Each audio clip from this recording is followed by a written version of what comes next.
Hi students, welcome to Science Era 24/7. Myself Arshpreet Kaur, your physics educator. So ma'am आपके लिए लेकर आ गए इस रॉकेट रिवीजन में एक और नया चैप्टर. So आज हम करने वाले हैं super fast revision of dual nature of radiation and matter. तो स्टार्ट करते बेटा फर्स्ट कॉन्सेप्ट के साथ बिना किसी देरी के. इलेक्ट्रॉन मोशन किस तरीके का होता है बेटा? देखिए हमारे पास दो टाइप के इलेक्ट्रॉन्स होते हैं. एक होते हैं ऑर्बिटल इलेक्ट्रॉन्स, है ना, और एक होते हैं फ्री इलेक्ट्रॉन्स. जो ऑर्बिटल इलेक्ट्रॉन्स होते हैं तो वो तो ऑर्बिटल, आपके पास बाउंड इलेक्ट्रॉन्स जो होते हैं वो तो ऑर्बिटल मोशन करते हैं. वहीं पर अगर हम फ्री इलेक्ट्रॉन्स की बात करें तो वो जिगजैग मोशन करते हैं. कैसा मोशन करते हैं? जिगजैग मोशन करते हैं. फिर हमारे पास कॉन्सेप्ट आता है वर्क फंक्शन का. बेटा वर्क फंक्शन क्या होता है? This is basically the minimum amount of energy जो किसी भी मटेरियल को अगर हम सप्लाई करते हैं तो अगर वो मटेरियल फोटोसेंसिटिव मटेरियल है सो बेटा वहां से इलेक्ट्रॉन धोखा देकर उस मटेरियल को बाहर निकल आएगा. यानी कि the work function of a metal is a minimum amount of energy या minimum amount of work done which has to be done to its electron to come out और escape from the metal surface. ठीक है, ये बेटा different metals के लिए different मानी जाती है. इसकी कोई फिक्स वैल्यू नहीं होती है, मटेरियल टू मटेरियल डिपेंड करती है. इसकी जो यूनिट्स होते हैं इलेक्ट्रॉन वोल्ट्स में होते हैं because it is a kind of energy only. ठीक है, इसका जो सिंबल रहता है वो फाई या फिर डब्ल्यू नॉट से आप डिनोट करते हैं. 1 इलेक्ट्रॉन वोल्ट बेटा 1.6 इंटू 10⁻⁻19 कूलम -19 जूल्स के बराबर होता है. ठीक है, 1 electron volt is equal to 1.6 into 10⁻⁻19 joules के बराबर होता है. बेटा सीजियम की बात करें तो उसके लिए वर्क फंक्शन की वैल्यू 2.14 इलेक्ट्रॉन वोल्ट रहती है और प्लेटिनम के लिए 5.65 इलेक्ट्रॉन वोल्ट रहती है. आगे बढ़ेंगे बेटा. टाइप्स ऑफ इलेक्ट्रॉन एमिशन में अपने पास 3 टाइप के इलेक्ट्रॉन एमिशन देखने को मिलते हैं. Thermodynamic emission, field emission, photoelectric emission. Thermodynamic emission क्या होता है बेटा? Due to temperature effect. जब टेम्परेचर ज्यादा हो जाता है उसकी वजह से, है ना, जब टेम्परेचर ज्यादा हो जाता है उसकी वजह से, उस टेम्परेचर इफेक्ट की वजह से रैंडमनेस के कारण इलेक्ट्रॉन्स बाहर निकल आए. फील्ड एमिशन में बेटा इलेक्ट्रॉन का जो नेचर है वो नेगेटिव है. बाहर अगर आप बहुत हाई पॉजिटिव पोटेंशियल क्रिएट कर दे तो फील्ड की वजह से, है ना, 10⁻⁸ वोल्ट पर मीटर इनवर्स की अगर हमने फील्ड लगाई है तो भी इलेक्ट्रॉन बेटा बाहर आ सकता है. और तीसरा होता है फोटो इलेक्ट्रिक एमिशन. जब लाइट के इफेक्ट के कारण बेटा अपने पास इलेक्ट्रॉन्स एमिट होते हैं. फोटो इलेक्ट्रिक इफेक्ट को थोड़ा सा डिटेल में पढ़ते हैं क्योंकि ये है इंपॉर्टेंट.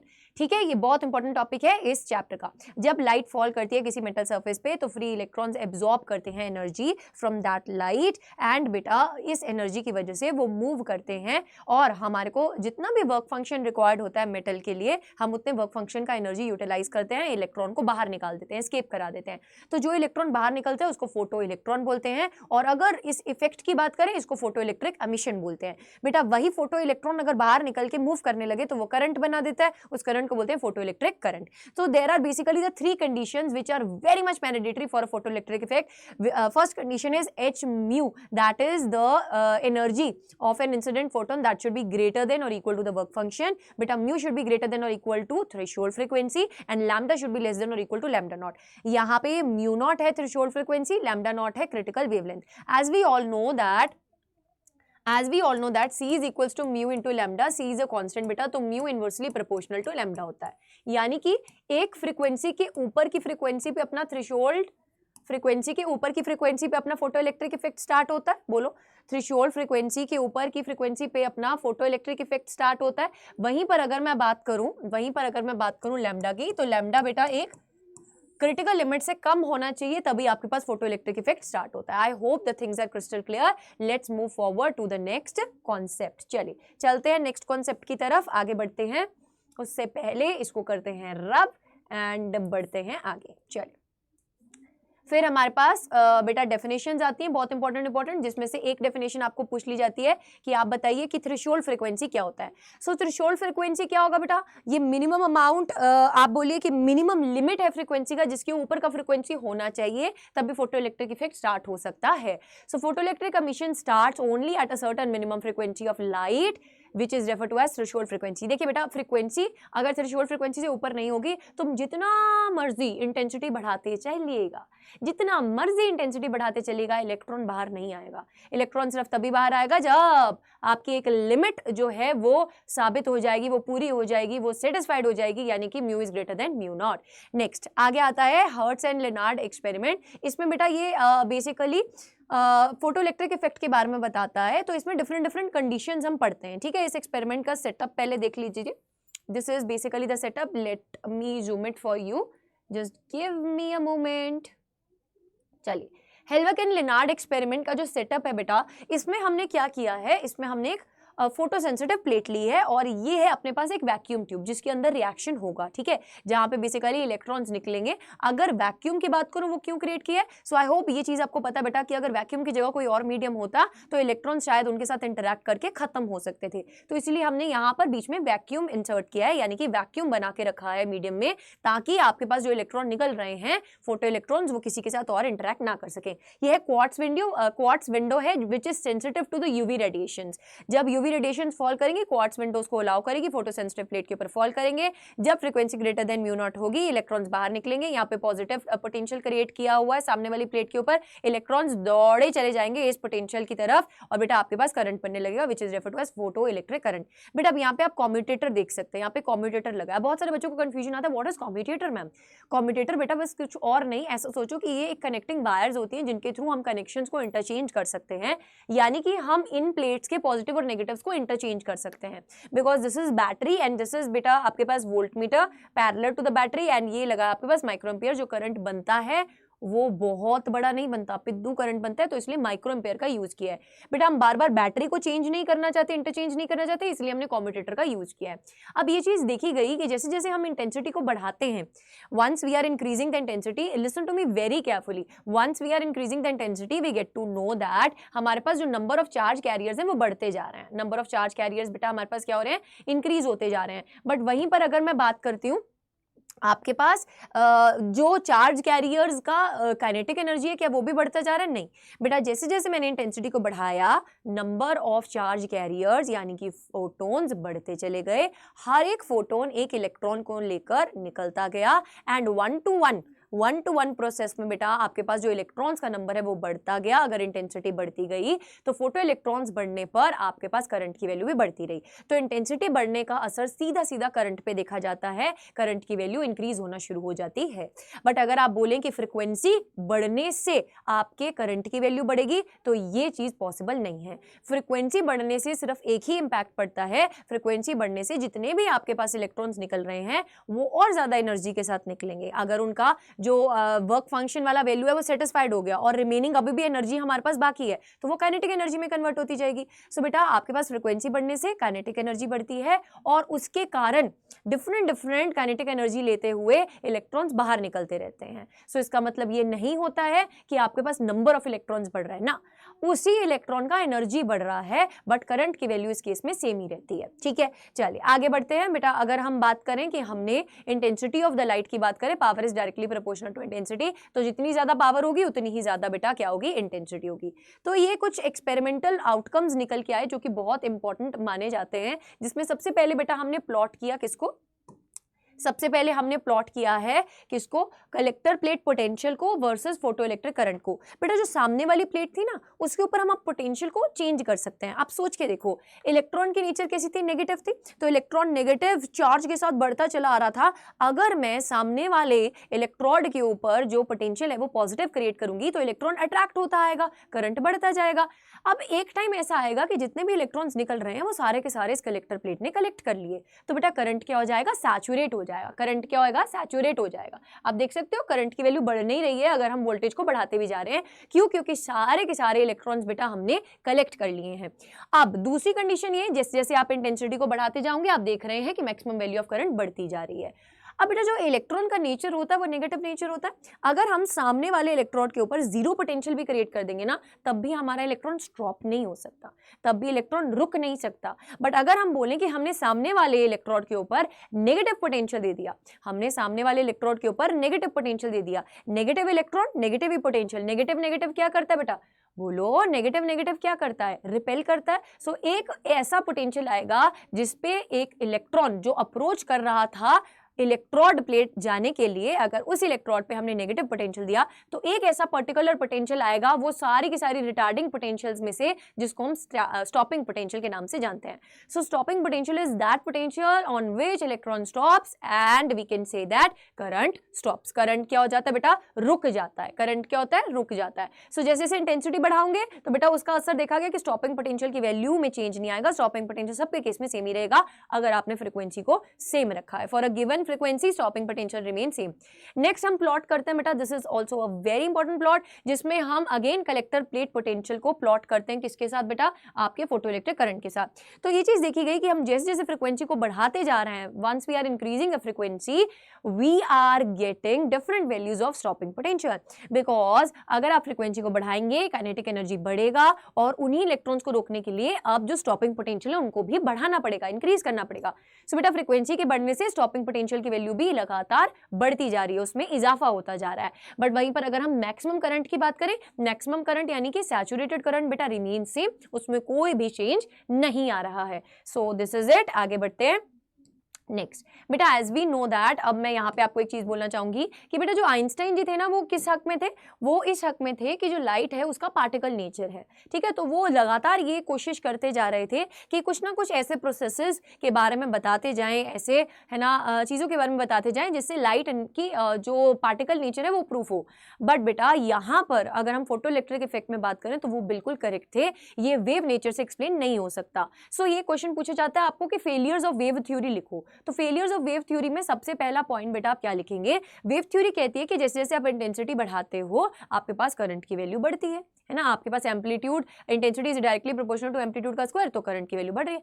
बट वेव थ्योरी ने ये बोला कि आप इंटेंसिटी बढ़ा रहे हो तो करंट बढ़ना चाहिए। उन्होंने फ्रीक्वेंसी की कोई लिमिट नहीं दी, उन्होंने लिमिटिंग वैल्यू ऑफ फ्रीक्वेंसी यानी कि थ्रेशोल्ड फ्रीक्वेंसी के बारे में कोई चर्चा नहीं करी। तो ये सबसे बड़ा ड्रॉबैक है, क्योंकि अगर आप इंटेंसिटी को बढ़ाते भी जाओ बट अगर फ्रीक्वेंसी थ्रेशोल्ड फ्रीक्वेंसी से ऊपर नहीं है तो आपके पास फोटो इलेक्ट्रिक इफेक्ट स्टार्ट नहीं हो सकता है, ठीक है। अब नेक्स्ट बात करें, अगर हम बात कर रहे हैं बेटा वेव थ्योरी की, अगर हम मान के चल रहे हैं कि लाइट की वेव नेचर थी, तो बेटा वेव जब जाता है तो एज अ वेव फ्रंट जाता है। तो जब वेव फ्रंट जा रहा था तो इतने सारे पार्टिकल्स एक साथ बेटा इंटरैक्ट करते है ना किसी भी मेटल सरफेस के साथ, तो धड़ बेटा काफी ज्यादा इलेक्ट्रॉन्स एक साथ बाहर निकलने चाहिए थे और कुछ टाइम लैग भी होना चाहिए था, क्योंकि जब ये वेव फ्रंट जाके इंटरैक्ट करेगा किसी मेटल सरफेस के साथ तो टाइम लगाएगा ना इंटरैक्शन के लिए। बट ऐसा कुछ भी नहीं देखा गया। ऐसा देखा गया कि जैसे ही लाइट जा रही है एक इलेक्ट्रॉन बाहर निकल रहे हैं, यानी कि 1 to 1 and very fast process है ये, ठीक है। So these were some failures of the wave theory, जिसको आप अच्छे से रीड आउट कर लीजिएगा, ठीक है। There was no time gap of light going and ejection of electrons. So ये माना गया कि वेव थ्योरी जो है वो फोटो इलेक्ट्रिक इफेक्ट को कतई एक्सप्लेन नहीं कर सकती है। सो चलिए अब आगे बढ़ते हैं, variation of stopping potential and frequency देखते हैं। तो बेटा आप इसमें देख सकते हैं कि जैसे जैसे फ्रीक्वेंसी बढ़ रहा है आपके पास स्टॉपिंग पोटेंशियल की वैल्यू बढ़ रही है, but this is after a certain limit which is referred to as what, threshold frequency. Metal A का थ्रेशोल्ड फ्रीक्वेंसी कम है, मेटल बी का थ्रेशोल्ड फ्रीक्वेंसी ज्यादा है, तो मेटल ए ज्यादा बढ़िया फोटो इलेक्ट्रिक इफेक्ट जल्दी स्टार्ट कर देता है, बी में है थोड़े से ज्यादा ड्रम में मारता है बेटा, फिर लेट से स्टार्ट करता है, ठीक है। चलिए आगे चलेंगे। कंक्लूजन में मैंने आपको बताई दी है कि स्टॉपिंग जो पोटेंशियल है वो लीनियरली डिपेंड करता है किसके ऊपर, फ्रीक्वेंसी पर, वो इंटेंसिटी पर डिपेंड नहीं करता है। काइनेटिक एनर्जी की हमको रेंजेस मिलती हैं, 0 से लेकर मैक्सिमम काइनेटिक एनर्जी की रेंज कितनी हो सकती है बेटा, EV not, where V not is the stopping potential. ये फॉर्मूला कहां से आया मैम, चैप्टर नंबर 2 से आया। Charge into potential difference is what बेटा, चार्ज इनटू पोटेंशियल डिफरेंस किसके इक्वल होता है, it is equals to basically the energy, ठीक है, it is basically equals to the energy. Next आगे चलेंगे। नेक्स्ट अब हम आइंस्टाइन क्वांटम थ्योरी की बात करते हैं। बेटा जब मैंने बोला आइंस्टाइन जी हमेशा चाहते थे कि लाइट का कौन सा नेचर प्रूफ हो जाए, पार्टिकल नेचर प्रूफ हो जाए। तो उन्होंने ना बेटा एक क्वांटम थ्योरी दी जिसमें उन्होंने बोला कि जो टोटल एनर्जी है ना h mu that is equals to phi not plus of kinetic energy. Phi not क्या है यहाँ पे, वर्क फंक्शन। काइनेटिक एनर्जी बेटा आपको पता ही होता है कि क्या होती है, काइनेटिक एनर्जी को बताने की जरूरत है, बोलो भाई, काइनेटिक एनर्जी को तो बताने की जरूरत नहीं है ना, काइनेटिक एनर्जी तो तुमको पता ही होगी। h mu is equals to phi not plus of kinetic energy. Kinetic energy को अगर लिखें तो h mu minus of phi not. Phi not यहाँ पे क्या है बेटा, वर्क फंक्शन, जिसको h म्यू नॉट लिख सकते हैं, तो काइनेटिक एनर्जी को h mu minus mu not से डिनोट कर सकते हैं। मैक्सिमम काइनेटिक एनर्जी को बेटा आप हाफ mv का स्क्वायर भी लिख सकते हैं, यहाँ से आप v मैक्सिमम को in terms of kinetic energy भी लिख सकते हैं। फर्दर आप काइनेटिक एनर्जी को बेटा इन टर्म्स ऑफ स्टॉपिंग पोटेंशियल भी डाल सकते हैं, चार्ज इनटू स्टॉपिंग पोटेंशियल। चलिए ओके आगे बढ़ेंगे। बेटा अकॉर्डिंग टू क्वांटम थ्योरी जितने भी फोटॉन्स हैं, all photons of specific frequency have same energy. E is equals to h mu रहता है, यानी कि अगर फ्रीक्वेंसी सेम है फोटोन की तो उसकी एनर्जी भी क्या होगी बेटा, सेम होगी। इंटेंसिटी ऑफ लाइट जब इंक्रीज करता है तो only number of photons and not the energy of photons increases. बेटा जब इंटेंसिटी इंक्रीज करता है तो फोटॉन्स का नंबर इंक्रीज करता है बट उसकी एनर्जी इंक्रीज नहीं करता है। फिर कभी कभी ना फोटॉन्स के ऊपर आपको शॉर्ट नोट लिखने के लिए आ जाता है, तो आप याद रखिएगा फोटॉन्स जो रहते हैं वो इलेक्ट्रिकली न्यूट्रल रहते हैं, यानी कि इलेक्ट्रिक फील्ड में रख लो, मैग्नेटिक फील्ड में रख लो, वो डिफ्लेक्ट नहीं होंगे, they will not get deflected. Photons has energy as well as momentum, इनके पास एनर्जी भी होता है, मोमेंटम भी होता है, एनर्जी h में, momentum h divided by lambda. बेटा फोटोन इलेक्ट्रॉन क्या जो आपके पास बोलो कोलिजन हो रहा है ना, जो इनका इंटरैक्शन हो रहा है, उसमें नंबर ऑफ इलेक्ट्रॉन्स और फोटोन्स आर नॉट कंजर्व्ड, ठीक है, बट एनर्जी और मोमेंटम जो रहता है वो कंजर्व्ड रहता है, एनर्जी और मोमेंटम कंजर्व्ड रहता है। फोटोन का रेस्ट मास 0 होता है, फोटोन का रेस्ट मास 0 होता है, याद रखिएगा, रेस्ट मास मतलब जब फोटोन चल नहीं रहा है। फोटोन्स ट्रेवल करते हैं बेटा विद स्पीड ऑफ लाइट, ठीक है, फोटोन्स ट्रेवल करते हैं with speed of light. Next अगर हम बात करते हैं अपने पास जो यूनिवर्स है ना बेटा, that consist of 2 things, radiation and matter. If radiation is of 2 types, दोगली है रेडिएशन, तो मैटर भी बेटा दोगला है, मैटर की भी 2 काइंड की नेचर है। सो बेटा हम यहाँ पे अब जो पार्टिकल, इलेक्ट्रॉन को हम अभी तक पार्टिकल समझते आ रहे थे, या प्रोटॉन को या न्यूट्रॉन को हम पार्टिकल समझते आ रहे थे, तो कुछ कुछ कंडीशंस के अंदर इनके साथ भी एसोसिएटेड क्या हो सकती है, वेव्स हो सकती हैं। बेटा lambda is equals to h divided by p, where p is what, m into v।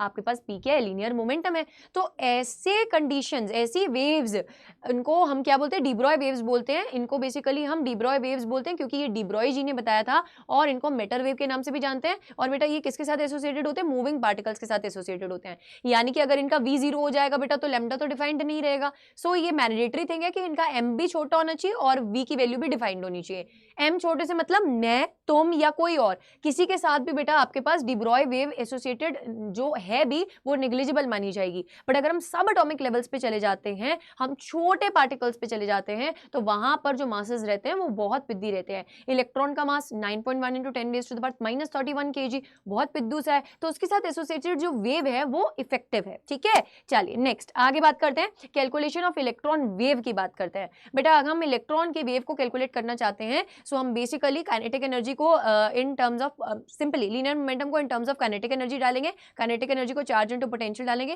Constant value सारी बेटा सब्स्टिट्यूट करेंगे, तो ये हमारे पास रिश्ता निकल के आता है 12.27 divided by √v, where v is the potential difference. ये जो वेवलेंथ आती है वो किस में आती है बेटा, एंगस्ट्रॉम में आती है, ठीक है। So remember this. उसके बाद छोटू सा लास्ट सा टॉपिक आता है हेजनबर्ग अनसर्टेनिटी प्रिंसिपल का। हेजनबर्ग अनसर्टेनिटी प्रिंसिपल ये कहता है कि आप एट अ टाइम कभी भी ये पॉसिबल नहीं है कि आप पोजीशन और मोमेंटम को एक साथ डिफाइन कर लें, एक साथ लोकेट कर लें। सो अगर हम बात करें according to this principle, it is not possible to measure the position and momentum of an electron और एनी अदर पार्टिकल, छोटू पार्टिकल की अगर मैं बात कर रही हूँ, at the same time exactly. So delta x into delta p is approximately equals to बेटा what, h cut divided by 2, है ना। इससे बड़ा ही होना चाहिए। इनफैक्ट अगर मैं अप्रोक्सीमेटली इक्वल टू बोल रही हूँ, सो ये इक्वल टू की कंडीशन हम ले लेते हैं, but actually delta x into delta p जो है वो ग्रेटर देन और इक्वल टू h का डिवाइडेड बाय 2 होना चाहिए, वेयर h का is basically h divided by 2 pi, ठीक है जी। So with this we have completed our dual nature of radiation and matter. I hope you like this session of rocket revision. So physics का और ma'am आपके लिए ऐसे interesting sessions of rocket revision daily 7 PM पर लेकर आती रहेगी जब तक आपके फिजिक्स का एग्जाम ना आ जाए। सो जुड़ना ना भूलेगा कल वाले रॉकेट रिवीजन सेशन में। और आज का सेशन कैसा लगा, do comment in the comment section. And इसका जो पीडीएफ्स है बेटा वो आपको मिलेंगे डिस्क्रिप्शन बॉक्स में, link is mentioned, as well as comment section में भी मैं लिंक को पिन करवा दूंगी। आप सिंपली अड्डा 24/7 की ऐप पे अगर मेरे ग्रुप में ज्वाइंट हैं already, so you will get all the PDFs. So see you all in the next video, till then take care, bye bye.